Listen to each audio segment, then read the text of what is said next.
Okay, so a little bit ago, you probably remember me, well, from my the Ghost Phone Graphene OS setup video.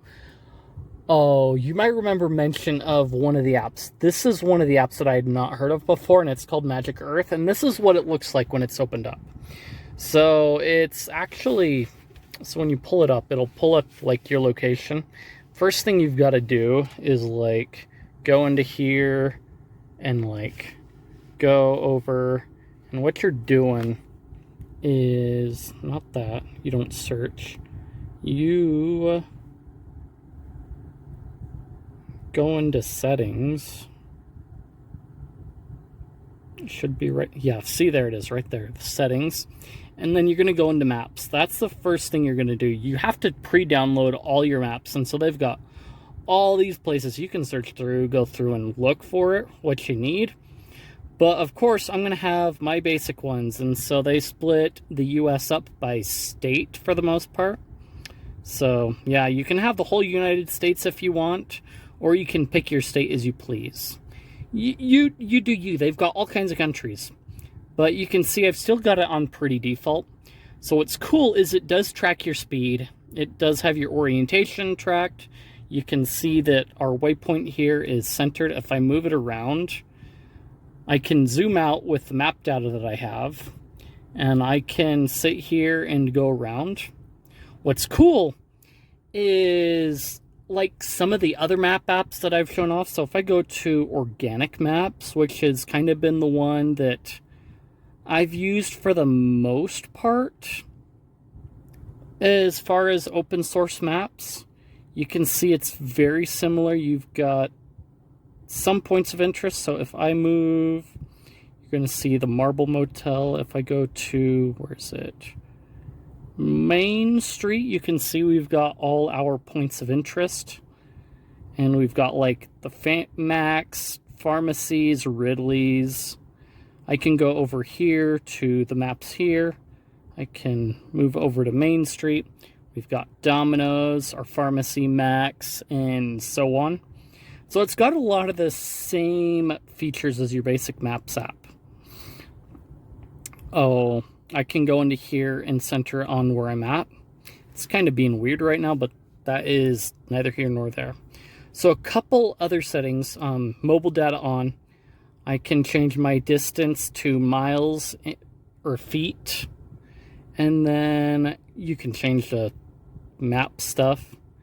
So the layers seem to more focus on the points and a little bit of the other stuff, but yeah, not too much. You can change your navigator voice. So it does have data for speed limits on certain roads, and it will warn you about your speed if you are not paying attention to that. But you can see we've got a whole host of different voices we can pick from. Our local ones, of course. I could download Chloe from Australia. It's going to take a quick minute. So by default, it's going to use the default text-to-speech there. So I can pick Chloe here. And then what I can do is if I pick like Takumi Grill here, I can go to the bottom here and I can search and I can start. Follow the road. Ooh, her voice is quite a bit nicer. But yeah, you can see it's got a really nice navigation interface. Okay. So here is one of my gripes that I've had with like organic maps here. So I can go in and let me search for, say, let's go with that one.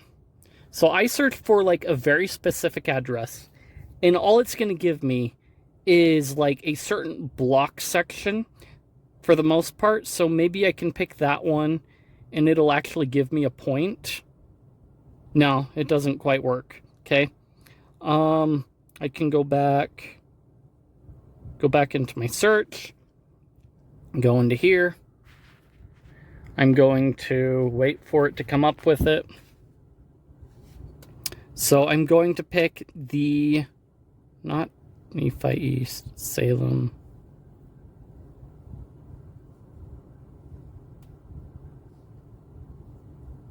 Not that one.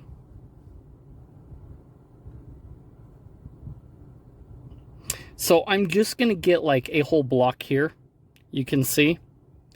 And it's, so I'm looking for one specific point or address, but it gives me like a whole block. And the problem that I run into is sometimes when I'm searching for a specific address, it'll be like noticeably between like two streets, but it'll like span the whole street length, like in some sections, which is nice because you get somewhat of a specific space, but it's not the best. So what I end up having to do is, because in some cases it's a lot easier to just go with it, I end up using Google Maps. So I run into that problem where it's like, well, I want to use organic maps, but organic maps doesn't get specific enough to where I'm going to have an easier time finding it. So I am left with basically finding the thing that I want because it limits it down to an address block. The nice thing is organic maps has hiking maps and trailheads that it will direct you to. So if you've got a point of interest, say, I can go, let's go pick on the Kents here and route to, and you can see that I'm going to get a whole route to that specific point because I've picked it. Okay. So it's going to be able to route me to there. But that's because it's a specific point that I can pick on. Whereas in a lot of cases, if I'm looking for a house, I'm only going to get a general section of road.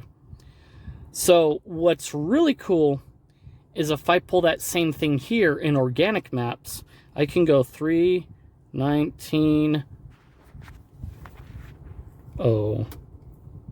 east, 700 south,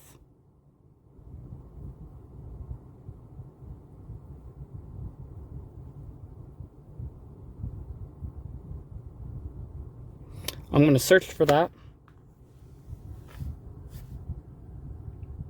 So it'll come up with a point of interest, but it's going to go to that specific spot, and then I can route it as down here is noted and go for it. So I could pick on even a completely not so random one. Now we're gonna pick on that one. And you can see that it's basically picked it out. So OpenStreetMaps seems to have, a full, if we go back to it, we can go, if I go back to Tremont here, we can see that we've actually got numbers on the streets here. So OpenStreetMaps does have like some numbering that it can do, but it doesn't do it very well. So if I go even, let's go pick on Ogden. So I can go through here. You can see we've got like 2380 Weber Center. Or if I go into the neighborhood here, is that? Oh no, that's a cemetery. Sheesh. It's the neighborhood of dead people, okay? That's what it is. Okay? We've even got the numbers here. So we've got 999. We've got 901. So it's capable of getting a general area of where the houses are, but it's just not quite there. So if I go out here to, is that Logan? Yeah, Logan. I can look at here still, get kind of the same thing going on. Can see some numbers may be lacking, but if I were to go into like Nibley here, you can see some of our numbers don't quite get. Let me show you.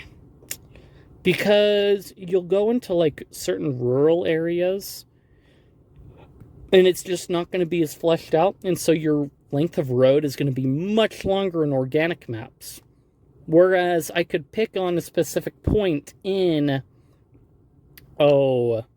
Magic Earth, and it would be fine. So, a couple of our other settings with Magic Earth. So it has dash cam stuff. We've got our navigation. We can auto start it to when you start moving. So like in this case, if I were to pick a route here and start, it's going to have the route, and as soon as I start driving, it's going to start the navigation. Or I can hit start right there. I can cancel that right there. And that's actually a pretty cool setting, because now I can preview my route. So by default, it's going to have like a timeout where you're going to have like 10 seconds to preview the route you're going for, and then it's going to start routing you. But when you start driving and it does that, then yeah, it kind of really, yeah. So we've got a speed warning. This is the setting I was looking for. We can bump that up to 5 and 6. Or 5 and 7. We can, let's see, speed cameras.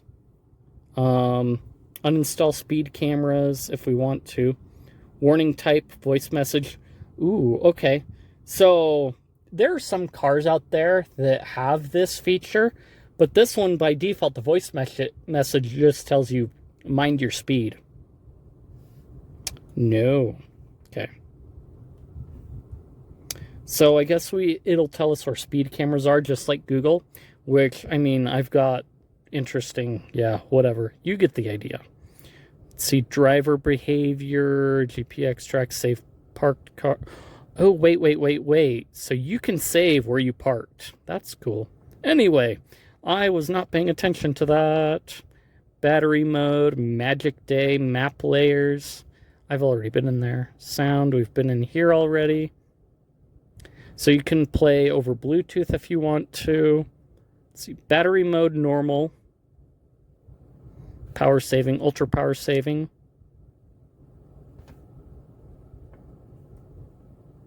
Let's see, normal screen is always on. Let's see, there were a couple other things I think that I wanted to check and see, but yeah. So Magic Earth.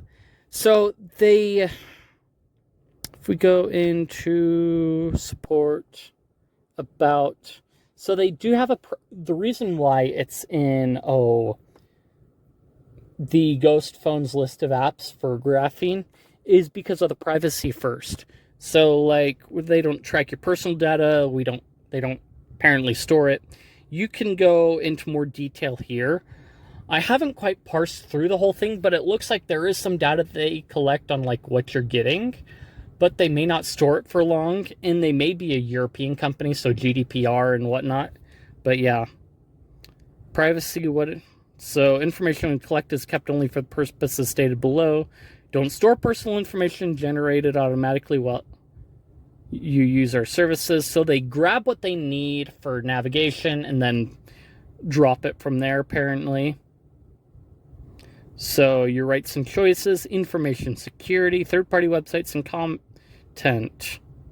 Let's see. Yeah. So I could read through that, but I don't think I will right now. But I've kind of skimmed over it a little bit.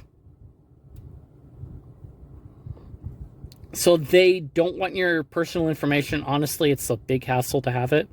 But yeah, this is probably now my go-to. I've used it a couple times to navigate to different places. So like, in a couple different places, I've messed with it to see how well it would work. And yeah, it works pretty nicely, honestly. If you liked the content, if you enjoyed it, if you think I deserve it, like, comment, subscribe, leave any criticisms you have or what have you. I appreciate it. Feed that algorithm, like I said, and I will see you guys in the next one.